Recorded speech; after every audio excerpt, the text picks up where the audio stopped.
Korupsi itu memang bukan pencurian dalam terminologi Islam atau fikih ya. Jadi hukumannya tidak potong tangan gitu kan. Bismillahirrahmanirrahim. Assalamualaikum warahmatullahi wabarakatuh. Halo seluruh semua, kembali lagi bersama saya. Kali ini di buku Nabi Tidak Melakukan Berarti Haram, halaman 145 kalau punya bukunya ya. Judulnya adalah Korupsi Bukan Pencurian, Tak Usah Potong Tangan. Kebanyakan orang menganggap kalau korupsi itu ialah praktek pencurian uang rakyat yang dilakukan oleh para koruptor. Dan karena itu sama-sama praktek pencurian, banyak yang menilai bahwa koruptor sangat layak sekali dipotong tangannya. Karena dalam syariah, hukum had atau hukuman orang pencuri ialah dipotong tangannya.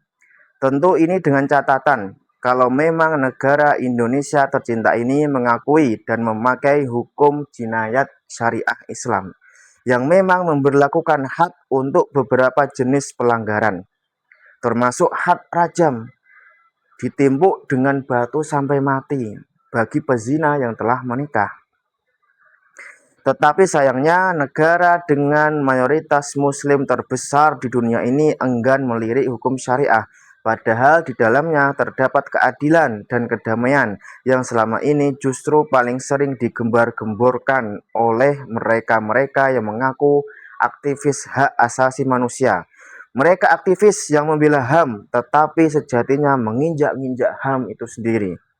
Kembali ke topik, koruptor bukan pencuri, tetapi jika diteliti lebih jauh, praktek korupsi bukanlah praktek pencurian yang dikenal oleh syariah, yang hukumannya ialah potongan tangan. Pencurian dalam istilah syariah disebut dengan sarikoh. Para ulama fikih mendefinisikan sarikoh itu ialah mengambil suatu barang milik seseorang secara diam-diam. Dalam kitab Al-Mawsu'ah Al-Fiqhiyah Al-Qawaidiyah dijelaskan definisi sarikoh yang hukumannya ialah potong tangan. Menurut istilah fuqaha atau ulama fikih, ini ada bahasa Arabnya. Akhdul aqilil balik nisoban muhrozan au maqimatuhu nisobun milkan lil ghair la syubhatalahu fihi ala wajhil khufyah. Pengambilan oleh seorang yang berakal dan balik atas harta yang telah mencapai nisab dan disimpan dengan aman, atau yang senilai dengan nisab, di mana harta itu milik orang lain yang dilakukan tanpa syubhat dengan cara tersembunyi. Ini dalam kitab Al-Mawsu'ah Al-Fiqhiyah Al-Qawaidiyah, juz 24 halaman 292. Dari definisi ini saja, korupsi sudah berbeda dengan pencurian yang dikenal dalam syariah. Selain definisi tersebut, pencurian yang membuahkan hukuman potong tangan itu harus terpenuhi juga rukun-rukunnya. Dari mulai 1. Si pencuri, 2. Barang curian, ketiga kadar barang curian, dan yang keempat sifat pencurian.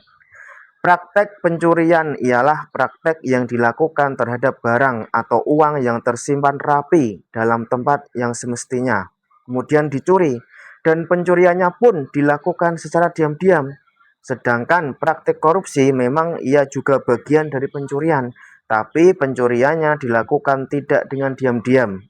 Dan barang atau uang yang dicuri pun tidak diambil dari brankas yang tertutup rapi, melainkan korupsi itu dilakukan atas uang yang memang dikelola sendiri oleh si koruptor, kemudian dikorup.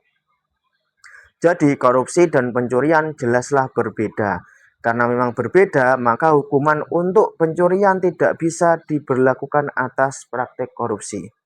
Hukuman takzir. Tapi tenang, bukan karena korupsi itu tidak memenuhi syarat untuk mendapat hukuman potong tangan layaknya pencurian, tidak berarti korupsi tidak ada hukumannya. Syariah Islam tidak pernah gagap dalam menghadapi pelanggaran-pelanggaran kemanusiaan apapun bentuknya. Karena memang syariah ini salah satu tujuannya atau makosidnya ialah menjaga harta dan kehormatan umatnya. Dalam hukum jinayat fikih Islam ada yang namanya hukuman ta'zir. yaitu hukuman yang disyariatkan dalam agama atas pelanggaran terhadap hak-hak Allah dan juga hak-hak manusia yang tidak ada hadnya, juga kafaratnya, dan diserahkan kebijakannya kepada hakim. Jadi ta'zir adalah hukuman yang diputuskan oleh seorang hakim. Nah, dari pintu inilah sebenarnya kita bisa membantai, dalam tanda kutip, membantai habis penyakit masyarakat tersebut. Karena ta'zir diserahkan sepenuhnya kepada seorang hakim sesuai tinjauannya terhadap pelanggaran tersebut, besar kecilnya, serta bahaya yang ditimbulkan. Ta'zir banyak bentuknya. Setidaknya ada 5 bentuk hukuman ta'zir yang dikenal oleh syariah. Yang pertama, dieksekusi, hukuman mati. Yang kedua, dicambuk. Yang ketiga, dikurung penjara. Yang keempat, diasingkan atau dibuang. Yang kelima, dikenakan denda materi atau uang. Kelima bentuk ta'zir ini bisa dilakukan tergantung kadar dan besaran pelanggaran yang dilakukan. Yang terpenting dalam sebuah hukum ialah bagaimana hukuman itu membuat si pelaku menjadi berhenti melakukan pelanggaran serta menjadi pelajaran dan ancaman bagi mereka para calon-calon pelanggar hukum. Yang nantinya kalau ditegakkan, kedamaian dan kesejahteraan akan tercipta. Dan memang itulah tujuan syariah. Pencurian yang membuahkan hukuman potong tangan ialah nisab atau kadarnya seperempat dinar.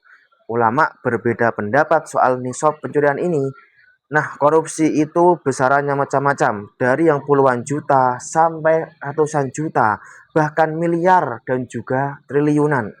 Kalau hukumannya hanya potong tangan, tentu sangat tidak adil sekali. Yang besar korupsinya sama saja hukumannya dengan yang kecil.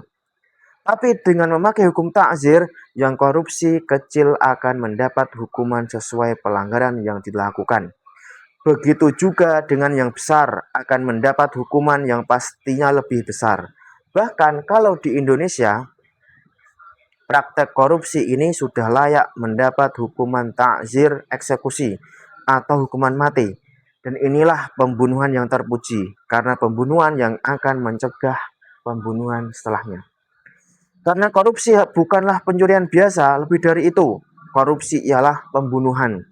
Ia telah membunuh rakyat-rakyat miskin yang tidak bisa berobat karena biaya berobat gratis telah dikorupsi.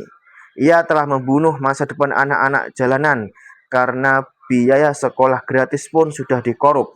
Dan masih banyak lagi pembunuhan-pembunuhan yang dihasilkan dari korupsi. Korupsi bukanlah pencurian. Jadi tak perlu potong tangan, langsung dieksekusi saja. Langsung hukuman mati saja. Karena memang korupsi bukanlah pelanggaran biasa. Yang disayangkan.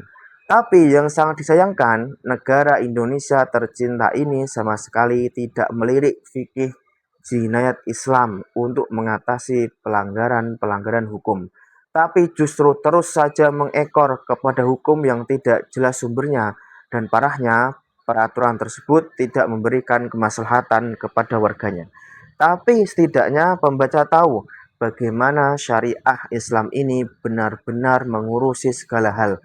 Bukan hanya perkara dalam masjid, tapi justru syariah ini memberikan penjagaan yang optimal akan harta dan kehormatan umatnya. Dan itu yang memang menjadi salah satu maqasidus syariat. Wallahu a'lam. Jadi begini lor, korupsi itu memang bukan pencurian dalam terminologi Islam atau fikih ya. Jadi hukumannya tidak potong tangan gitu kan. Jadi dalam Islam itu ada namanya hukum jinayah, hukum pidana. Gitu. Ada namanya had, gitu kan. Hukum had itu hukum yang sudah ditentukan oleh syariat atau pembuat syariat, yaitu Allah dan Rasulnya. Misalkan kayak mencuri itu hukumnya potong tangan gitu kan. Terus orang yang berzina itu hukumnya dicambuk kalau dia belum menikah. Kalau yang sudah menikah itu dirajam, dilempari batu sampai meninggal dunia. Nah, itu namanya hukum had. hukuman yang sudah ditentukan kadarnya oleh pembuat syariat, yaitu Allah dan Rasulnya. Ada juga namanya hukum kafarat, gitu kan. Itu juga sama, hukum yang sudah ditentukan oleh syariat, oleh pembuat syariat, oleh Allah dan Rasulnya. Misalkan hukuman bagi orang yang berhubungan suami istri di siang bolong di bulan Ramadan. Itu hukumannya ada tiga, tiga, tiga hierarki. Yang pertama, membebaskan budak. Kalau nggak sanggup, berpuasa 2 bulan berturut-turut. Kalau nggak sanggup lagi, baru memberikan 60 makan pada orang miskin. Memberikan 60 orang miskin makan gitu. Itu namanya hukum kafarat. Jadi ada hukum kafarat, ada hukum had. Nah, korupsi ini tidak masuk ke dalam dua-duanya. Nggak masuk hukum had, nggak masuk hukum kafarat. Nah, terus masuk kemana? Nanti kita akan jelaskan masuk kemana ini korupsi ini. Jadi korupsi memang bukan pencurian gitu kan. Karena pencurian dalam istilah fikih itu ada namanya istilah sarikoh. Sarikoh itu kan. Sin, ro, kof, tak marbutoh. Nah, sarikoh menurut ulama fikih itu adalah mengambil suatu barang milik seseorang secara diam-diam. Jadi poinnya adalah mengambil suatu barang dengan diam-diam gitu kan. Nah, ini terdapat dalam kitab Al-Mausu'ah Al-Fiqhiyah Al-Qaitiyah. Ini lebih detail lagi, ada teks Arabnya gitu kan. Akhdul aqilil balik nisoban muhrozan au ma qimatuhu nisobun milkan lil ghair la syubhata lahu fihi ala wajhil khufyah. Ini definisi lengkapnya. Pengambilan oleh seorang yang berakal dan balik atas harta yang telah mencapai nisab dan disimpan dengan aman, atau yang senilai dengan nisab, di mana harta itu milik orang lain, yang dilakukan tanpa syubhat dengan cara tersembunyi.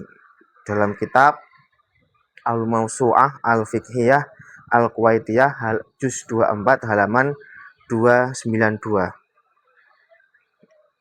Jadi dari definisi ini itu sangat jelas sekali bahwasanya korupsi itu berbeda dengan pencurian, sarikoh gitu kan. Nah, selain itu, pencurian yang dihukum potong tangan itu harus memenuhi rukun-rukunnya gitu kan. Ada 4 rukun. Yang pertama ada si pencuri, yang kedua barang curian, yang ketiga kadar barang curian gitu kan. Yang keempat sifat pencurian gitu kan. Jadi memang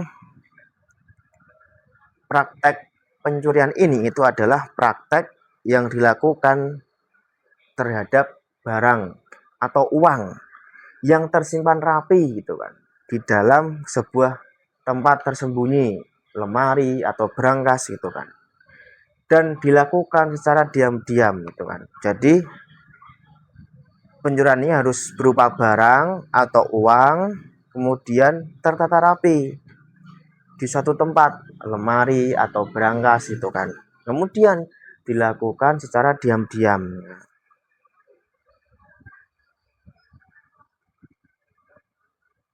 Tetapi kalau korupsi berbeda. Nah, korupsi itu memang berbeda, tidak harus berupa barang atau uang, bisa dua-duanya. Nah, kebanyakan sih uang ya, kebanyakan uang gitu kan. Biasanya korupsi ini para pejabat gitu kan, itu anggarannya milik sendiri, kemudian dikelola sendiri, dikorupsi sendiri gitu kan. Apapun modusnya, apapun motifnya, entah itu berupa fee, markup harga gitu kan, atau disunat dan sebagainya. Jadi berbeda definisi gitu kan. Nah ini kita masuk ke intinya. Ada istilah namanya hukuman ta'zir. Jadi korupsi tadi disebutkan tidak masuk ke dalam hukum had atau hukum kafarat gitu kan, tetapi masuk ke dalam istilahnya takzir. Takzir itu apa gitu kan? Takzir adalah hukuman yang disyariatkan dalam agama atas pelanggaran terhadap hak-hak Allah dan juga hak-hak manusia yang tidak ada hadnya, juga kafarotnya, dan diserahkan kebijakannya kepada hakim. Nah, jadi ta'zir ini adalah hukuman yang disyariatkan agama karena dia melanggar hak-hak Allah dan hak-hak manusia, yang itu tidak ada hukuman hadnya atau kafarotnya gitu kan. Dan semua itu diserahkan kepada hakim atau jaksa gitu kan.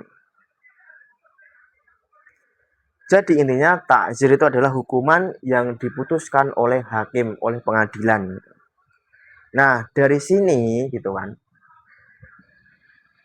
kita bisa istilahnya membantai habis gitu, dalam tanda kutip membantai habis para koruptor gitu kan. Perilaku korupsi ini karena apa? Karena takzir ini hukumannya sepenuhnya diserahkan kepada hakim, pada pengadilan sesuai dengan besar kecilnya korupsi itu gitu kan. Jadi takzir ini bentuknya banyak, setidaknya ada 5 bentuk gitu kan. Yang pertama dieksekusi, hukuman mati gitu kan.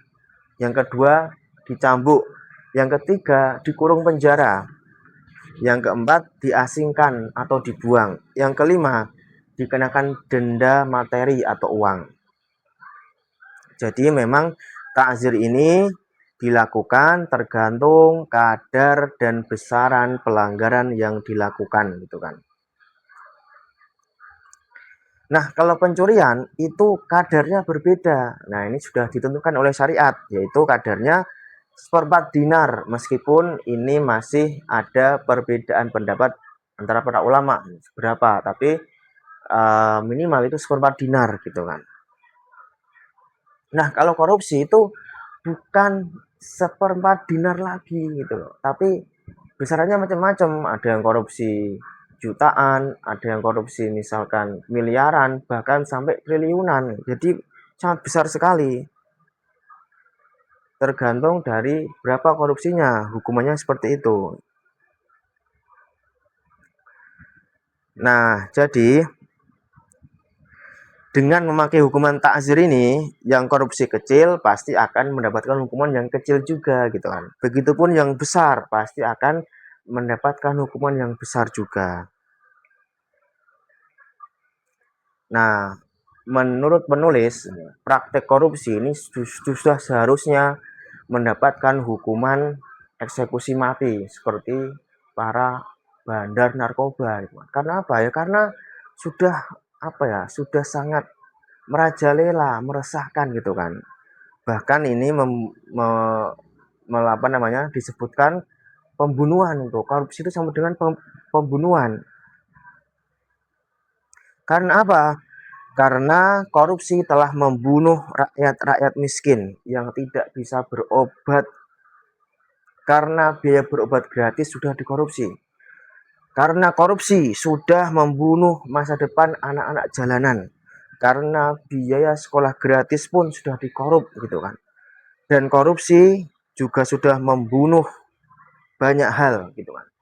Biaya untuk anggaran pendidikan, kesehatan, sosial itu dikorupsi. Itu sama saja membunuh rakyat Indonesia secara tidak langsung gitu loh. Jadi menurut penulis, korupsi ini bukan pencurian yang hanya hukum potong tangan saja, itu terlalu kecil. Jadi kalau korupsi disamakan dengan mencuri, hukumannya hanya potong tangan saja, itu terlalu kecil, tidak adil itu kan. Karena mau korupsi kecil atau besar tetap hukuman potong tangan. Nah, itu tidak adil namanya. Nah, ini harus disesuaikan. Yang korupsi kecil ya hukumannya kecil. Kalau besar ya besar sampai hukuman mati kalau bisa itu. Jangan cuma di penjara. Kalau bisa hukuman mati, ditembak mati. Selesai. Itu akan memberikan efek jera gitu loh. Karena korupsi bukan pelanggaran biasa, extraordinary crime gitu kan. Kalau kata KPK gitu. Nah, yang disayangkan, kata penulis, di Indonesia itu belum mau melirik hukum jinayah hukum takzir gitu, belum mau melirik gitu kan, maunya pengen menggunakan hukum KUHP kolonial meskipun sekarang sudah diperbarui gitu. Padahal syariah Islam itu tujuannya mulia lur, apa? Yaitu untuk memberikan kemaslahatan kepada umatnya, kepada rakyatnya, memberikan efek jera gitu kan. Menjaga kehormatan, menjaga harta dan sebagainya itu mulia sekali, tapi ternyata belum diterima sepenuhnya oleh masyarakat muslim Indonesia yang mayoritas gitu kan. Nah, semoga dengan adanya konten ini sedulur tahu bahwasanya Islam itu tidak hanya mengatur masjid saja. Islam itu tidak hanya mengatur tentang sholat, tentang puasa, tentang haji. Tidak itu saja. Islam itu mengatur semuanya. Bahkan sampai kepada pelanggaran. Yang itu hukumannya potong tangan minimal pencurian. Kalau korupsi hukumannya takzir. Maksimal bisa sampai hukuman mati gitu kan. Minimal ya penjara lah atau diasingkan gitu. Jadi Islam tuh mengatur sampai sedemikian rupa. Tujuannya apa ya? Tujuannya untuk kebaikan manusia, untuk kemaslahatan manusia, untuk memberikan efek jera kepada para pelanggar, pada para koruptor gitu kan, supaya mereka nggak terus korupsi karena hukumannya bisa dikompromi gitu kan, hukuman penjara 5 tahun gitu kan.